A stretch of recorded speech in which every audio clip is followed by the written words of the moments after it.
So thanks for coming, man. Yeah, I was glad to see you last night. You know. yeah, it had been a while. I know. That Yeah. was the Thurston House show. That was the last one. Yeah. that I went to. Well, yeah, that's right, man. That was a good show. Yeah, it That was. good. Yeah, interesting guy, man. Really, really awesome dude. Really cool. It's a trip when you listen to a guy growing up, you know, and you meet them and they're cool as fuck, you know, but they also kind of carry that persona that they carry in their music, you know, simultaneously. It's pretty dope, you know. Oh yeah, he was a cool guy, you know. Yeah, for sure. Definitely. For sure. Well, we're here to talk about your new music, but before that, I was hoping we could like back up and tell the people who you are. Sure, man. So you grew up in North Denver, and Yeah. then so what? At what age or what influence in your life like turned you onto hip hop? I was always into like hip hop and rap, but also into metal and punk rock. My mom was into like jazz and kind of like Rat Pack, you know, Frank Sinatra, things like that. My dad was more into classic rock and like even more like obscure stuff like Tom Waits, things like that, you know, so kind of interesting stuff. I grew up in my grandparents' house on my mom's side with my mom and my brother, and that house was very Italian. And my grandpa listened to like Louis Prima and things like that. You know, some old Italian music and a lot of big band stuff. And so I was surrounded with a lot of cool music from a lot of different places. And then my older brother was really into metal growing up. My older sister was kind of into some hip hop and some kind of more like alternative stuff. And then I have an older cousin that was really into rap music and hip hop stuff. So I just was kind of surrounded by it. Originally, I learned to play bass guitar when I was pretty young, and was in like a little shitty garage band thing with a couple friends of mine. But when I was trying to learn to play bass, I went to get a metronome at like a guitar center or something. I had a cheap little bass, you know, like it was a Samick. It was probably like literally like $100 bass or something, 150, whatever. But I went to get a metronome to try to get tighter on the bass. And the guy at the guitar center or wherever it was convinced me to buy a drum machine instead, because the metronomes were like $100 and the drum machines were like $100, $120, you know, back in those days. So I bought an Alesis SR16, and it's just this little drum machine. And it's kind of corny sounds, but you could do a lot with it. And so I would sequence drums and play bass. And then I kind of just didn't want to be in a band. I liked making drum beats and playing bass to it. You know what I mean? And because I was always into hip hop and stuff, it wasn't too far, you know, of a jump to just start making beats. And then you kind of start writing, but you're like, you don't want to show nobody. You know what I mean? Because I was probably like, no joke, dude, like 6th, 7th, 8th grade when I first started writing a little bit. Around 9th grade, I met a couple guys that kind of wanted to do the same thing. We all actually got kicked out of high school the same time, and we all lived in Denver. And so I was transferring over to North, but the two districts, there was like this month difference before the next semester started. And me and Hooks and this dude, Nate, we called him Rotten, started writing. And, you know, we just started making fucking demos, and they were really rough, you know, to start off with. Then we hooked up with a couple more guys. And I think in my senior year at North High School, we put out our first album. It was like a 10-song album that we recorded on a little 4-track, and it was actually pretty good at that point. You know, I mean, it's rough and it's old, but we had kind of developed a sound. And yeah, man, that was called Bags of Daga. That was the crew. And then Aga Fozi God was the name of the album. And it was like Jedi Mind Tricks, Psycho Realm, Cypress Hill, House Pain, Lords of Brooklyn, maybe a little bit of like Helter Skelter, like, you know, like darker stuff for sure. So we put that album out. I think I'm going to say 99, 2000. I graduated in 2000, so it was right around there. But I remember having copies of it at high school, which was a trip. And we sold probably, I don't remember if we got like a 300 disc run or 500 disc run, but we sold them. I might have one copy of that laying around somewhere. Okay. Yeah, somewhere. I don't know. I'm going to put it on Bandcamp one of these days. I keep saying it. I'm kind of like reluctant because it's old, man. You know what I mean? But there's some shit on there. And people bring it up to me all the time. They're like, you know, where do I get a copy of that fucking Bag the Dagger album? And I'm like, you won't, you know, but I should. At this point, what do I care? You know what I mean? You never know what'll happen, man. It would suck if that shit just got lost. You know, it should be out there somehow, Sure. you know. But then our crew kind of morphed and some of the guys left the group, and basically Hooks and Rotten and I kept going, and I put a solo album out in 2001 called Broken Record. And at this point I had got an Akai MPC XL and just started really learning that. And I kind of got the knack of it real quick. And, you know, so I was still maybe playing bass on stuff, but I started sampling more and looping and, you know, just borrowing. And so we put the Broken Record out, and then we put an album out called Cadaver Avenue, which was the kind of the origin of the Cadaver crew name, but the album was called Cadaver Avenue. And then I met a guy named Ozma, a really talented MC and singer, but I met him playing some shows at a place called Soiled Dove back in the early 2000s. And he and I would play those shows and kind of hit it off. And he was really good, but I didn't, I thought his beats were kind of shit. And I told him that basically. I was like, you know, you're really good, but if you want some beats, man, you know, I make really good beats. And I gave him that Cadaver Avenue album. And he was kind of like, whatever, dude, you know, and big motherfucker, you know, big ass black dude from the east side and shit. And he called me the next day and he was like, yo, you made all these beats? And I was like, yeah. And he's like, and that's your little, you know, your crew or whatever? I was like, yeah. And he was like, fuck it, let's work on some shit. So Ozma kind of came into the fold with us, and we were still Bags of Dagger, but we ended up kind of starting more of a collective called Cadaver, which was Cadava. We took that from the name of that album. And then Manic, who grew up with us but was younger a little bit, he was always around us rhyming, and he was kind of better than all of us. Used to crack me up, but he just wasn't as like taking it as serious. And Hooks mentioned to Manic, you know, let's talk to Status and see if you know, because by then we were kind of expanding. So Manic came into the crew, and then Ozma was in the crew, and then Rotten and Hooks and myself. And, you know, we've had other people kind of in and out. We had Life EMC from Raw Foundation. He was a big deal out here. He worked with us for a little while. We had a guy, Paulie Brawlin, that worked with us for a little while that was kind of from the north side too. And Samurai Guy was a friend of ours that went to North that was our DJ for shows and that kind of shit. And then we put out a lot of stuff as the Cadaver, under the Cadaver umbrella. I don't know how many albums, probably 10 albums or something. And professionally, I mean, they were barcoded, and we worked with SoundScan, and you know, that was back when you could sell a lot of CDs, you know. So I ended up opening a cigarette vending business in like 2003, and I had a little shop that was on the 16th Street Mall, and I would allow all the artists out here to put their music in there. And so I got to know pretty much everybody, you know, that was out here, or at least in the Denver area, because the mall used to be where everybody would sell all their CDs or whatever they were selling, you know what I mean? And so through that outlet, I got to know a lot of people. And then I turned 21 in 2000, whenever it was when I met Ozma. I was able to play more shows, you know, because I wasn't, you know, under 21.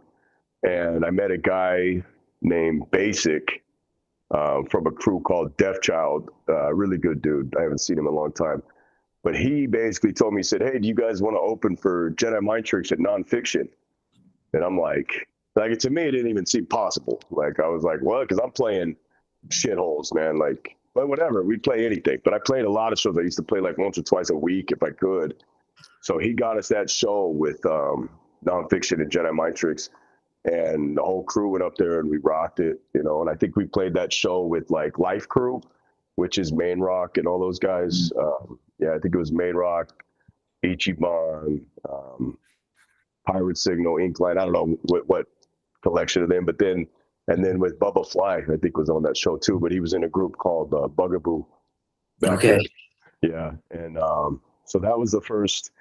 Maybe I think I opened for Mood before that at Soil Dove, but it was kind of a fiasco. But that Jedi and Nonfiction show kind of changed the game, and we sold a lot of tickets for that show, for one thing, because it wasn't really a pay to play back then, but they expected you to sell tickets. And because we were young and, you know, we all between all of us, we had a lot of friends and a lot of people supported our group. We could sell 100 tickets to a show. So once these venues kind of realized that if they put Cadava on their bill, like, one, we would kill it.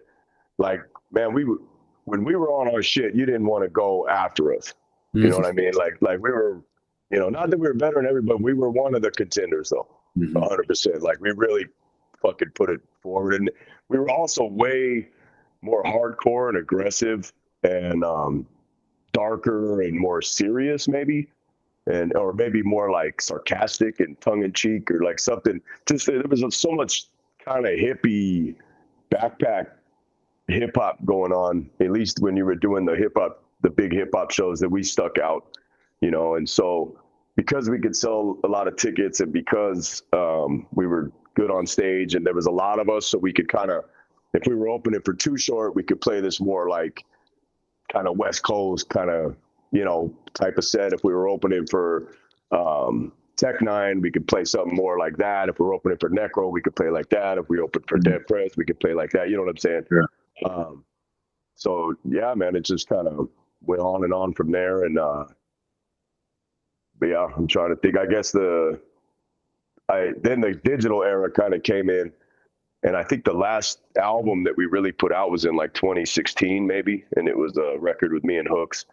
And we sold it. I mean, we did like packs. We had shirts and stickers and posters and albums, and it was kind of like pulling teeth. We sold them. We did, but it was like, you could tell that iTunes and Spotify. So we were always on iTunes and that kind of shit. But now the streaming was starting to happen. You know what I mean? And the Spotify and whatever, Apple Music and that shit. And so it kind of fucked us up a little. Like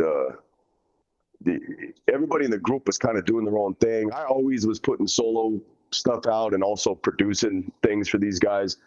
But right around 2016, you could feel it. It was like Osmo joined a band or started a band, and he was doing that. And Manic was still working with us, but getting bored or something. He was kind of growing out of it. Rod was getting in all kinds of trouble, you know, and me and Hooks kind of stuck together. And we didn't do shit for a couple years. And around 2018, I recorded an album, and I didn't know what to do with it. And I decided I'm going to just put this out digitally only, and I'm going to change my name because it was always Status. But I had an album in 2012 called The Marlboro Man, and I also had that cigarette vending business, and I had that business for like 14 years. And so a lot of people knew me as the Marlboro Man anyway. They would, you know, as a joke, you know. So I decided when I released this album, I'm going to start a new everything. I'm going to call it Status the Marlboro Man. That way, when you look me up, you're not going to find 500 statuses. You know, there's going to be one Status the Marlboro Man. There might be 100 statuses, but there's one Status the Marlboro Man. Put the album out. Well, and that was another thing. We reached out to, at this point, we had opened for Slain once or twice. This is before we toured with him, but we had opened for him. So we reached out to him, and Manic was able to get Slain on my album. And then Rotten reached out to Pace One, because he talked to Pace One all the time on the internet for whatever reason. And Pace One got on the album also. So when I dropped that album online, I had, no, I think that was it. Those two guys were on that album. But I had two kind of major features, like underground features, but kind of major, rebranded it, and it was the same sound. It didn't, it was still the same kind of music, but I dropped that album. It's called Pistols and Absinthe. And I think that came out in 2019, 2018, exclusively on streaming. And I actually did okay with it, and I was kind of like, okay, so maybe I'm getting the hang of this, whereas before we would just put our shit on iTunes because you had to, but we were really trying to sell albums because that's where the money was. And I mean, I'm a physical media person. I'm that age, so it was a bummer to like know that was kind of over with, but it was kind of it kind of gave me a kick in the ass to start making music again, and so at this point, I had already opened the bar. So I opened the bar in 2013, the very last month of 2013. So we're about in our 14th year down here. I'm kind of jumping back and forth, but around 2008. So this, I don't know if you want to hear this story, but we were opening for Ari the Rugged Man, right around 2008, something like that, at the Marquee Theater. And it was Ari the Rugged Man and Icon the Mic King and Yak Balls, or I don't remember who. Somebody was on that bill and us. And it was a blizzard outside. So we show up to the Marquee Theater and they've got a sign on the door that says the show is canceled. RA's stuck like in a blizzard or something like that, right? So we're like, fuck. And we had like, 70 people going to this show. And we were, it's already the Rugged Man. It's a big deal, So I sold cigarettes out of Herbs that was on the same block, so that you have Marquee Theater on 20th and Herbs is on 21st in Lambert. That was back when I was on area. It was fucked up too. So I went into Herbs, and the guy that owned Herbs at the time, really nice guy named Robbie. I went to Robbie. It's snowing, dude. Like it's a blizzard, blizzard. Like those ones we get in March, out here. Mm-hmm. And I went to Robbie and I said, hey man, we were supposed to open this show down the street and they canceled the show because RA, the Rugged Man, got stuck. He didn't know the fuck RA is, but I said, can we play here? Like we've got all our equipment and we'll just put a sign on the door at the Marquee that says, if you're here to see Cadaver or any of these guys, there's a free show at Herbs. And I told him, we'll pack this place out. So he was like, oh, that'd be great, man, because it's dead, So we put the sign up there. Another opening group saw the sign and came over and said, can we play also? We were like, yeah, man. So we put their name on the sign and we went into Herbs and we fucking packed it, dude. Like 90 people, like 100, whatever. Like anybody that showed up to that RA show that cared just walked down the street, went to a free show at Herbs, and we headlined it and we crushed it. And it was fun. I was like, okay, it was kind of like rather than being defeated by the thing, we were like, what could we do? And I had those connections because of the, bopping off the cigarettes and all that shit. So then the next day, Robbie calls me and he's like, hey man, it was awesome last night. I think he's calling to get cigarettes from me. And he's like, hey, I got a proposition. He said, we have a night every month that we used to do hip hop. He's like, no one's been able to ever really make it crack. Would you want to take over the hip hop night down here? Cause he saw how many people came to see us. So I was like, yeah, fuck it. So for 7 years, man, for maybe, I'm going to say 2007 to 2014 or 2008 to 2014, I ran the hip hop night at Herbs, and I would book all the local guys and we would headline, kind of like what we do at Bar Red, like short sets, except for we headlined every time, which was we were young, I think that looking back, it was probably not the way to do it, but whatever. But we gave a lot of these guys, man, some of these people out here, it was kind of their first show or their most, or at least a reliable show every month. And we didn't really do an open mic, but you could sign up to the show. And a lot of it was ran through my cigarette shop. So people would come to the shop and say, hey, how do I get on this show? And we'd kind of keep a list and we would book, 6 guys once a month down there at Herbs and we would headline it. And then the other thing I figured out at that time, Chuck from Things to Go Bump at Night was the president of the hip hop coalition at Metro, at the college. And I asked Chuck, and then there's another guy, DJ Sponce. They worked together. I asked DJ Sponce and I asked Chuck if they would be interested in partnering up on the promo for the events that they have at Metro and also our show at Herbs. And then I had a guy that I could get free flyers from because I just give him cigarettes. And this dude would print these flyers, and on one side we would have Herbs, whatever we were doing. On the other side, we'd have whatever Metro was doing. And then man, I would hand him, a shit ton of, like, this is back when flyering and, stuff was a thing. I would give them to DJ Spons. He would flyer the shit out of the college and all the college events. And then I had all these dudes that were selling our albums on the mall, also giving out flyers and also playing these shows.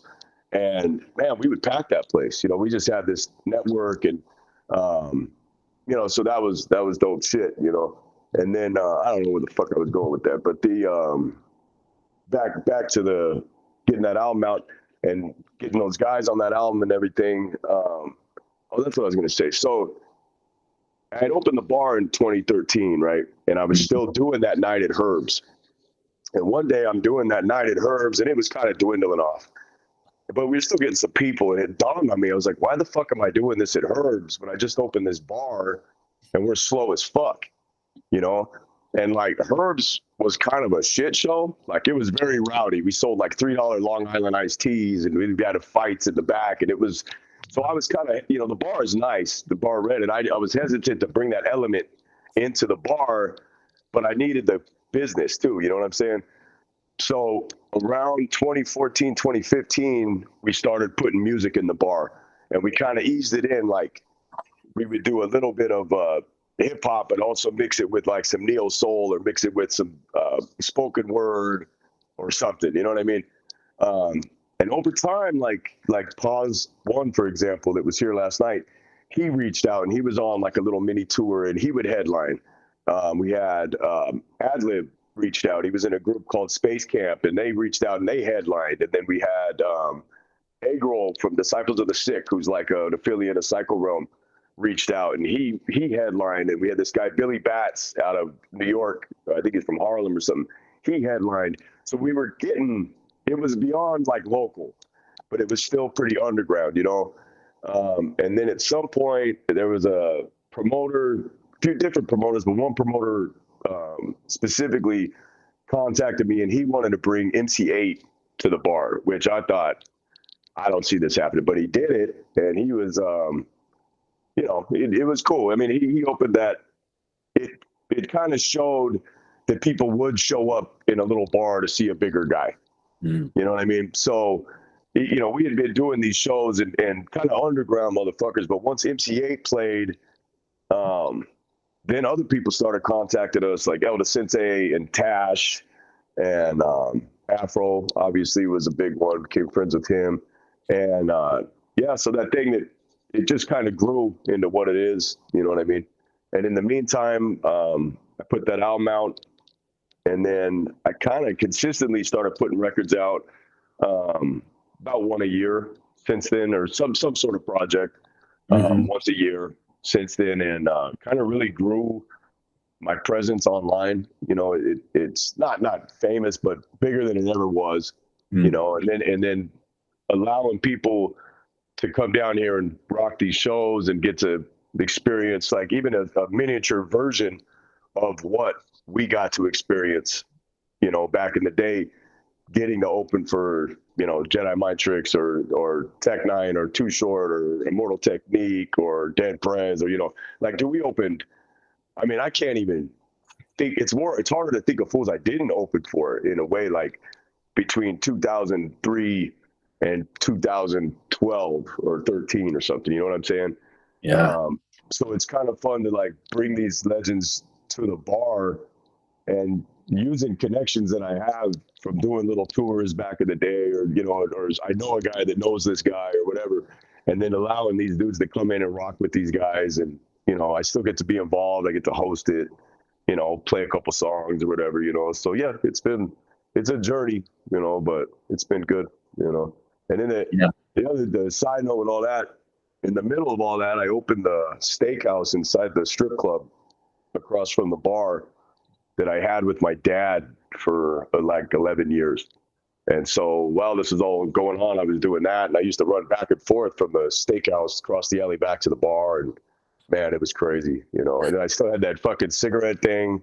I closed that maybe in 2015, 2016, something like that. Yeah, so it's just, I don't know, it's good. I love it downtown. I love hip hop, and I don't like having a boss, you know. So Right. that's pretty much it. You know what I mean? So Yeah. yeah.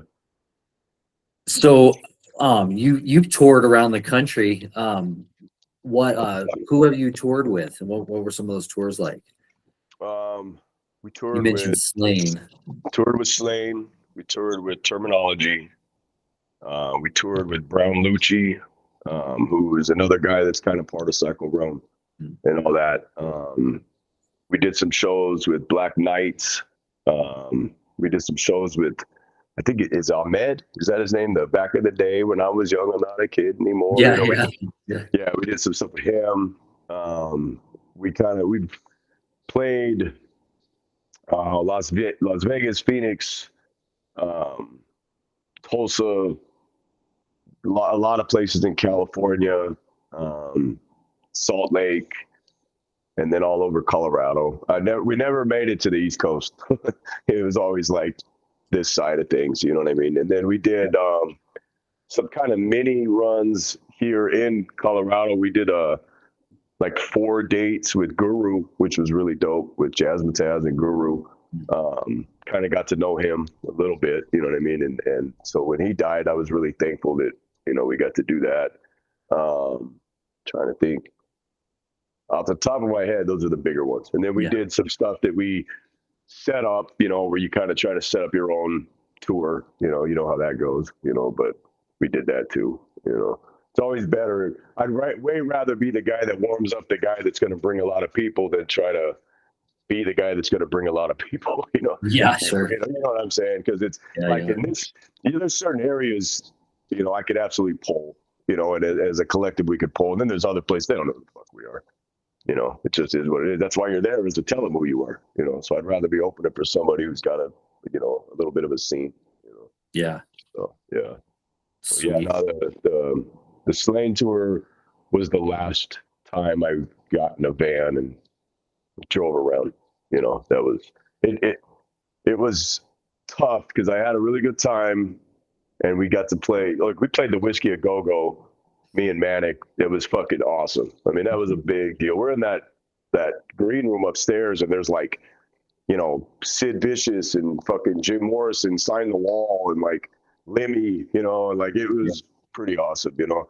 But also, I was worried about the bar, you know, I was worried about the steakhouse, you know, I was having to answer my phone a lot, you know what I'm saying? I wasn't really making any money on the tour, and it did kind of dawn on me that maybe my strengths are building the scene around the bar, you know what I mean? And you know, as opposed to, it was just responsibilities and getting older, and you know what I mean? But I'm glad, I'm really thankful we got to do all that. And I would totally do it again, but I would have to make sure it was something that was worth it, you know what I'm saying?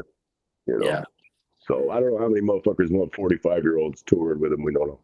You know, you know, somebody does somewhere. But you know what I mean? Yeah. Get the 25-year-olds. They don't give a fuck. Yeah, right. You know what I mean? They, you know, let them do it. You know. Yeah, make their own mistakes. Yeah, or just experience it when you're young. You know. Yeah, right. You know, but now, I'm old. You know what I mean? Put me on a plane. You know what I mean? You want me to go over there? Let me fucking do it. I figured that out too. I was like, man, some of these places you could fly there and back for $100, or, you know, at least at the time. I was like, fuck this van. Like, why don't we just fucking fly over there? You know what I mean? Like, shit, bro. You know? Yeah. So yeah, that's when I knew I was getting a little old. You know what I mean? And wasn't getting paid enough. You know. So yeah, it is what it is. You know. Well, I'm glad you did build the scene around here. It's pretty sweet. Like, there's an epicness about Bar Red that I've been fortunate to see the last 2-3 years. No, I appreciate you always being there. Yeah. I mean, it really kind of starts at Herbs, I would say, like, and running that, you know, and letting people sell music out of the cigarette shop, all the way to opening the bar, you know what I'm saying, and working with different promoters until at some point, I still work with outside promoters, obviously, but the hip hop thing that the ones that you're kind of talking about, I like doing them kind of solo. You know what I mean? Because I have a way to do it. I never want these artists that we bring in to, I want to make sure they feel like they were treated right. You know, I have a background in hospitality, and I think that if you implement that with them, you just get a lot further, you know, and it's easy to develop relationships. And that's how one show turns into another show, into another show. And when these guys figure out that they're going to rock the same stage that Billy Dan's played on, or that Planet Asia played, or that Razcast played, or Opio played, or Sadat X played, or Ari the Rugged Man played, it's not as weird for them to go into this little ass joint and play. And, you know, and when they rock, they all, in some iteration or another, they always say, this is like the real shit. Yeah, you know, like they tell me, like, you know, you're doing like the real shit. This is like the real thing. This is that, you know, what you find in New York or in LA, you know, and they appreciate that, you know, even though it's small, the stage is small, the PA is good, but it is what it is. You know what I'm saying? There's still chords on the mics, you know, like it's just what it is.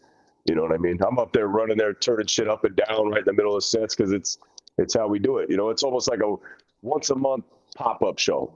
You know, we're not a venue necessarily, but but you know, 12 times a year or 24 times a year or whatever it ends up being, that we are that. You know what I mean? You know, and all that energy, you know, is put into that, and you can feel it come back. You know, it's a good thing. So, yeah, when Sky Zoo was there, you were like, "So what do you think? You think you'd want to play here?" And he's like, "Yeah." He goes, "I want to be on that wall with all those guys." Yeah, that was super. And he is. Yeah, next time he's in town, I'll show him. I put him where you could see him. You know, that's a tough thing, man. Moving those pictures around, you don't want to disrespect anybody. Right. You know, like I know. I'm like, man, yeah. I've run out of space on my walls already. So I know, man. And like, I kind of thin it out. And, you know, like if I got 2 Reks, I'll leave 1 Reks. If I got 2 Afros, I'll leave 1 Afro. But yeah, man, I always feel bad. There's like a couple that are lower. They're still there. You know, I just don't have anywhere else to put them. You know what I mean? I kind of put the guys that I listened to growing up where I can see them from behind the bar. So like, I kind of look over there and there's, you know, Sadat X and Nine and Danny Boy and Sun Doobie and Billy Dan's and Thurston Howell, and you know what I mean? And I'm kind of like, that's what's up, you know? Like, yeah, it's like, yeah. And then on the other side of the bar, I got all the pictures of my family, you know, so I can look over and there's, you know, my pops just passed away, my grandpa had passed away, I got a cousin that died, but they're all on that wall, you know, and I can look over there and kind of see them. It's cool, you know what I mean? That's awesome. So, yeah, it makes working 70 hours a week not quite as long, you know what I'm saying? Sure, yeah. You know, but yeah, when you enjoy being in the office. Yeah. Yeah. So another cool thing about building all those relationships is you get to do a lot of features. So I've been fortunate with that. Yeah, so your new album. Yeah, man. I've got Jus Allah from Jedi Mind tricks. I got Reks. I got Elder Sensei. I've got Afro. I've got Big Left from Masamoon and the Coca. I got Greybeard, Krookid Hooks, 80 Spades, and then a friend of mine, Main Street, that I don't know that he's ever really been on anything, but he and I recorded that song. He's definitely recorded. He's dope, man. Yeah, that's the homie, and we would always talk shit because he could rap. That's the thing. He could rap, and he used to record back in the day. And he'd always, man, when are you gonna get me on a song, or let's make a song, whatever. And one night I ran into him at Nolan's, this little Irish bar, and he was in there drinking. So we're drinking and talking, whatever. And he's like, "When are we gonna record?" And I was like, "Fuck, we could do it right now." And he was like, "No shit." I was like, "Let's go." So we hopped in an Uber, came back to the bar, and while we were in the Uber, I was letting him hear beats, and he picked a beat on my phone that I had made. We came down and he recorded it, you know. And so I sat on that song for like a year and a half. I bet we recorded it 2.5 years ago, but by the time I got it mixed and mastered or whatever, and I was kind of like, "What do you want to do with this?" And you know, he didn't give a fuck. He was like, "Whatever you want to do, man." He didn't even know what his rap name was, how it was spelled. I was like, "How do you spell Main Street?" He's like, "How do you think I should spell it?" I was like, "I don't fucking know, dude." So but I ended up putting it on there too, which was dope. And I mean, the song is hard because I showed it to a lot of people. And they're like, "Well, that's the guy." I don't know if he wants to be telling everybody who he is. You know, he might want to separate the two things. But when I told him that's who it was, they're like, no shit. I was like, yeah, he's dope, bro. He's dope. Like, he's just authentic. You know what I mean? Oh, no You know? kidding. Yeah. Yeah. So, yeah, I put him on there. And, yeah, man, I was lucky. Like, Rex was really cool to work with me, and Jus Allah was cool. Well, the Sensei is like one of the nicest guys you'll ever meet. Big Left's the homeboy, man, and that was really cool. It's the second song I've done with him. And then Afro, I worked with him quite a bit. You know what I mean? And he almost did me a favor. I kind of needed one more feature. I had this really dope beat in this song that I had written that had like an empty verse on it. And I was either going to release it with 2 verses or get one of the homeboys on it. And then I thought, I wonder if Afro would do this shit, you know, and I sent it over to him, and, you know, he was down. So, yeah, yeah, man. But I got the album before this. I got like Danny Boy from House Pain did an intro for me. I got 9, you know, on there. 9, that's one of my favorite songs I ever did, was the one with me and Hooks did with 9. And I got a song, we did a song with Sun Doobie, which was fucking crazy. Sun Doobie recorded that song in the basement of the bar at like 8 in the morning the day after his show here. Nice. You know, which, I mean, how cool was that? You know what I'm saying? He was so nice. He calls me. So that night, well, he gets here from the airport. We're kind of, you know, we got along really well, you know, took care of him. But that night, I had mentioned to him, I said, you know, I'd love to make a song with you someday, you know, whatever. And he's like, well, send me some beats, man. I was like, cool. So I sent him some beats. And he calls me in the morning, and or he told me that night, he said, I'll call you in the morning. Maybe we could record tomorrow. I was like, whatever. I didn't think it would happen. He calls me at like 7:30, 7 in the morning. I got out of work at like 3:30, you know, or 4 or something. My phone rings. It's Sun Doobie. And he's like, oh, man, you want to record that before I get on the plane? And I'm like, you wrote to it? He's like, yeah. He's like, I like this one beat. And I was like, all right. Fucking, he's like, grab some breakfast. You know, so Hooks and Tomas met me down here, and Sun Doobie met me down here. And we all ate breakfast, and then we came downstairs, and Sun Doobie just crushed that shit, bro. He rapped so long, I had to cut his verse down.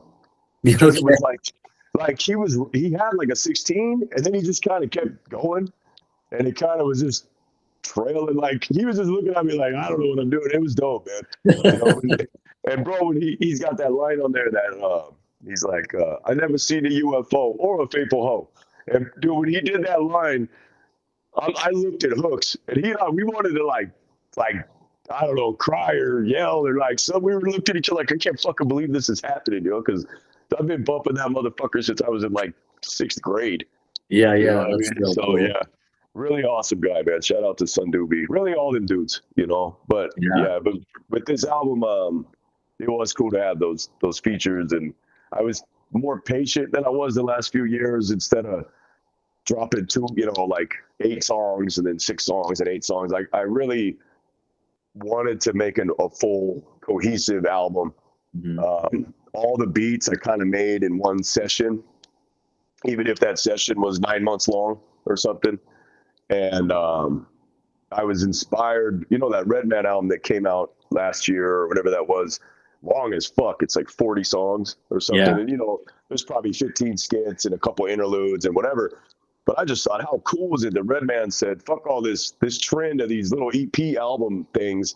I'm just going to put this fucking epic 40-song record out. And I was like, man, that's really cool. And there's features all over it. And kind of like Ari the Rugged Man did that album too a few years back. It was just long as hell with a bunch of features. And I thought, man, I should do that before, because I don't know when I'll make music, but I don't know when I'll have time to make another huge album or how long it will take. So I stuck to my guns and went ahead and, you know, capped it at 20. I thought was excessive. So I was like, let's cap it at 20. And yeah, I did it, got it done. It took a long time to get some of the masters back because the guy I work with that mixes and masters my stuff, there was an issue with his studio for about a month. So I was kind of trying to mix things on my end and send it to him, and they were just sort of backing up. And I couldn't bug him, you know, I needed to be patient with him, and he got his stuff fixed. He got me the rest of the songs. Then I had to really fight with, through TuneCore to get some of that stuff pushed because I was getting flagged on some things saying that I sampled this or that. But I got it all cleared. I got everything cleared and put it out. And Yeah, the album's doing really good, man. It's Smoke in the Basement is the name of the album. Status Marlboro Man is the artist, and Hooks did the cover art, and Hooks also did the animated music video for it too, for the first song on there. So yeah, and you got some radio feedback from that video, didn't you? Out of that the guy out of Arizona or Phoenix. Oh, did he? I don't even know. Well, wasn't that the video? Or was that a different video that he was like critiquing that fucking bootleg Kev. Yeah. That was a different song. So the way that happened, Hooks got involved with that podcast somehow to send him one of Krookid Hooks' songs, and that guy was going to play it on his podcast to kind of review it, or like, you know, just say how he felt about it or whatever. Mm-hmm. So Hooks convinced me to send a song also. I was reluctant. I was like, I don't know, you know. So what I did is I sent an older song from like 2021, okay, maybe.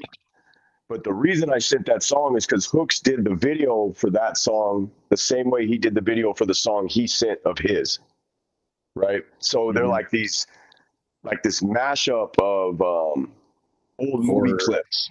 Yeah, and like, so Hooks is a little more horror. Mine was a little more like kind of old, like gangster noir stuff, and all the way to like Taxi Driver, maybe a little Dracula and shit like that. So ultimately, that guy, when he reviewed it, he was saying how trippy the video was, and that was the point. I wanted the guy to see Hooks' work visually. You know, I was trying to kind of help push Hooks. Mm-hmm. But then the motherfucker said something crazy about the cover art to the album. So he was pretty positive about the song. He liked the video. He was, you know, poking fun, but it was positive. But he said something I didn't really like about the cover art. And so when we were watching it, he was on live. So I messaged him. I said, you know, you don't know what the fuck you're talking about. And I said, you know, you need to retract that statement that you said, you know, because that ain't right. And he did, and he apologized. And then they had this weird stutter step in the before they played Hooks' song. They were dead silent for maybe a minute and a half. And they were trying to get their shit together. And then they were like, it was fucking crazy. It was like when they saw our name come up again, they like halted the whole thing. Okay. It was like it just threw them off their game. And the guy apologized sort of, but he didn't really say why he was apologizing, which is what pissed me off, kind of. You know what I mean? Yeah. And when we posted all those clips from that, I didn't. Hooks wanted to post the whole thing so people could see really what happened. I told him not to. So we posted everything but the one piece, you know, basically because fuck that. I didn't like what that guy said, ultimately, you know. And if somebody wants to know what he said, they can go look it up. You know what I mean? It was the kind of thing you just don't, to me, you don't associate somebody with that, you know, if you don't know what the fuck you're talking about. It was, you know what I'm saying? Yep. And I think it was hurtful to my brand and you know, all the people that I work with and stuff. I didn't like it. You know? So, but that's what that was. And it wasn't the video for the new album. It was a video for an album from like 4 years ago. Yeah. So that would be stressful to do stuff live. I would be like, here we can edit stuff out. I can edit out my mistakes. You know, it's like, that's got like $1 million though too. So fuck it. You know what I mean? Like, you know, that bootleg Kev is a big deal. You know, like he's got a huge platform. So I don't know. I just thought it was crazy. It was kind of like he was trying to be funny, but he had a very serious. And then he said it twice. Mm-hmm. You know what I mean? And I was like, man, fuck this dude. You know. So I don't know. It just rubbed me the wrong way. All right, fair. Whatever. Yeah, but no, the new video is for the title, the first song on the new album, The Smoke in the Basement, and the song is called What Kind of a Man Is He? Okay. And I would have called it Marlboro Man Intro or Marlboro Man, but I have a song called that from that Marlboro Man album like 13 years ago or whatever, and I just decided not to. It would have made more sense in hindsight, but whatever, you know. But but that animated video is dope. And where can people find that? Where can we on YouTube? Yeah, so you just look up Status the Marlboro Man. I have a page, and if you want to look up What Kind of a Man Is He? Or Status the Marlboro Man animated video, it'll pop up. It shouldn't be too hard to find. I'm trying to figure out how to get the YouTube shit to crack the way we get the streams to crack, you know, because like the new album has a ton of streams. Like it's been out 2 days, and I mean, it's doing better than any album I've ever put out. I mean, you know, I'm in the thousands and thousands already, which is fucking awesome, you know. Whereas the video has 150, and I don't know how to do it, you know. So one thing, we haven't released a reel of the video yet on like Instagram and stuff, because I'm trying to get as many actual plays on YouTube as I can before I put it on social media, because that'll get tons and tons of plays, but it's a reel. It's not like YouTube, right? You know what I mean? So I'm just kind of waiting it out, you know, trying to figure it out, you know. So anyway, yeah. Have you tried the new remix on YouTube where you can like remix? I don't know how to do it. Like Hooks knows. I kind of let Hooks do a lot of this. He's way smarter than me, you know, and visually he really gets it, and he's got a really good imagination. Plus he kind of stays up to date and reads about these things, and you know what I'm saying? Sure. So the way that we shared the video, it's a collaboration, so it's on my page and his page. Okay. You know what I mean? Yeah. Yep. So my guess is mine will get 500 plays, and on his page it'll get 1,500 plays, because he just gets way more traction on YouTube, you know, because he does all that animation work for everybody. I mean, he's done videos for me with Afro. He's done videos for Things That Go Bump at Night, 80 Spades, and you know, he's working on a video for 6 o'clock. He did a video for Artisan and for Reks. You know, I mean, literally, that guy, he's doing a video for some rock band like in Chicago right now. You know, he's definitely it's a patience game, because it's very time consuming to make those videos. But when they're done and you have it, they're fucking cool. You know what I mean? You know, So I let him kind of fuck with that. I don't really understand it. You know, he tries to teach me, but I don't. Once I figured out how to use Instagram really well, everybody started using whatever, TikTok, or you know what I'm saying? I'm just that guy that's just a little bit behind, but I don't really care. You know, it's all right. It is what it is. Yeah, it's the age. You know, you know, I don't know. You know. So. Right on, bro. Well, thank you so much for meeting with me today.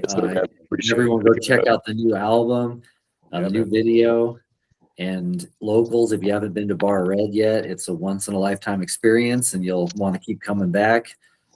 Lots and lots of local artists. Like, you put on tons and tons of local artists. You give people opportunities to be on stages that they wouldn't be on normally, and all those artists also get the opportunity to build relationships with the headliners and get their work with that's kind of, whether you're an artist or just a hip hop head, you actually have the opportunity to meet these people generally and kind of vibe with them and get some pictures and say what's up, and if you hit it off with them or want to do some business with them, you're not going to have that opportunity most of the time. Right. Get them on your podcast. Get them on their podcast, whatever. Well, that's the point. I want everybody to be able to do all this shit, and I appreciate you getting me on here, man. I'm just hoping to hit a few of these while the album is still kind of running, and then, whatever. Yeah, and then, sure. I'm happy to get on this podcast whenever, as long as we can make it work time-wise. But are you familiar with Gemwork Radio out of Phoenix? Mindy Wuchik. All right, I'll send you a link for that. But they're always looking for submission. Their whole radio show is submission-based music, and it's a 3-hour show every Thursday night. And you can call in just like this. They can send you a link, and you can do a little interview with them. Yeah, send me the link. That'd be dope. I do know that name. Yeah. That'd be cool. Just released that podcast episode today, so I'll send you that info. Oh, I saw that little snip. That's dope, man. All right, dude. Well, you're awesome, man. I appreciate you. Are you going to make that record thing today? I'm going to try, yeah. Okay. And